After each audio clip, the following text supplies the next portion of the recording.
A couple of former offensive linemen out here right now. Rain does not bother us, so we're going to continue on with our position previews with offensive line coach Dennis Wagner. And, Coach, a couple of weeks into practice, how has your group looked so far? So far, we've done a good job. It's great to have competition. I've got 17 guys in my room, which is more than I've ever had. And, we're trying to form a two deep, have 10 guys that we feel good with. We've always talked about having 8 here, but finally we're talking about having 10. So it's good. We're staying healthy, and the guys are competing for jobs. And you hear a lot about this staff and the great job it's done recruiting, and to have 17 guys in your O-line room. That I know that you guys have hit the pavement, really working hard to get some good guys in here, and it's been fruitful for you. It really has. We've improved our athletic ability up front. Our guys are big, they're strong, but they're also very athletic, and so we ask our guys to play multiple positions. We want we go by number. There's the first 5, and then the next best guy plays. And that doesn't mean if the right tackle goes out that on the depth chart the next right tackle goes in. It's who's number 6 and move people around. So, we challenge our guys every day to, learn every position and be athletic and be able to play the positions as called upon. And you talk about playing multiple positions. Greg Ray started here as a guard. Now he's your center. I call maybe a senior offensive lineman a bell cow. How good has he been in camp, and how much has he improved since a year ago? Well, he continues to get better, and he'd be the first one to tell you that every day we challenge him to continue to be better. We've got 3 returning all-conference offensive linemen, and so we want that group to be in that position at the end of the season and hopefully have a couple more. So we challenge him every day to get better. He's got guys behind him that want the job. Grant Jones plays center behind him. We can also move Jonathan Burgess there, and so every day Greg has to go hard and understand that if it's not right, we'll put someone else in there. But he's accepted the challenge and is a leader in our group. Outside of Greg Ray at your guard positions, first team right now, you've got Jonathan Burgess, who had a tremendous season last year, and Aharown Campbell, a guy that got his nose bloodied a little bit early on, but really improved as the year went on. So that guard position, give us an idea of those 2 guys and some guys that might be getting some playing time there.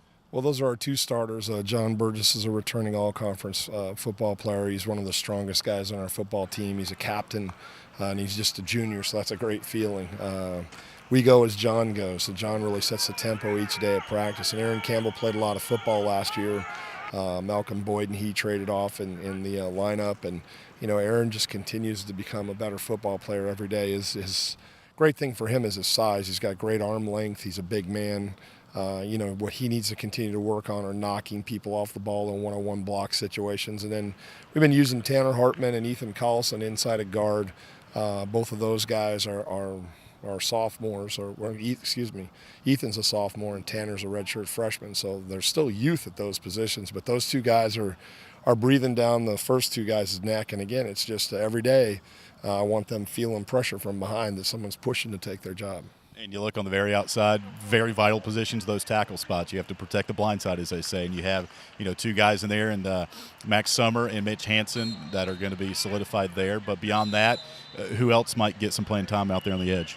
Well, we'll also use Tanner Hartman and Ethan Collison out there because, as I said, I try to have we go by numbers, and those are my top 8 guys. So those are the names that come up. Grant Jones can play tackle as well. So they've always got people behind them, and there's some young freshmen, redshirt freshman Lucas Holder that redshirted last year. They'll probably make road trips as our number 10 guy, and he's our backup snapper on punt and extra point and playing on some special teams. And so, again, we want to be multiple and who can go to what position, but right now Max and Mitch are anchoring the 2 tackle spots. Coach Greg Ray told me earlier this week that you had a goal for them to be physical every play. Obviously, offensive linemen need to be physical, but he said last year we weren't as physical as we needed to be, and he said that was one of the first messages you had for them entering this fall. Have you seen that type of aggressiveness so far for the first 2 weeks? Yeah, my guys have been aggressive, but I need them to be aggressive every day, not just in scrimmages or certain periods of the day. It's got to be every time they step on the field they want to finish plays. And, it's good to go back and just talk to them about the last game of the season and how hard they played and how we finished blocks and how many knockdowns we had. And we want to take off from there. We don't want to start flat or start with a step back. We want to move forward from that Charleston Southern game. All right, Coach, we look forward to seeing that pile being pushed forward here this fall. We'll catch up with you soon. Appreciate your time. That's offensive line coach Dennis Wagner. I'm Alan York for Liberty Flame Sports Network.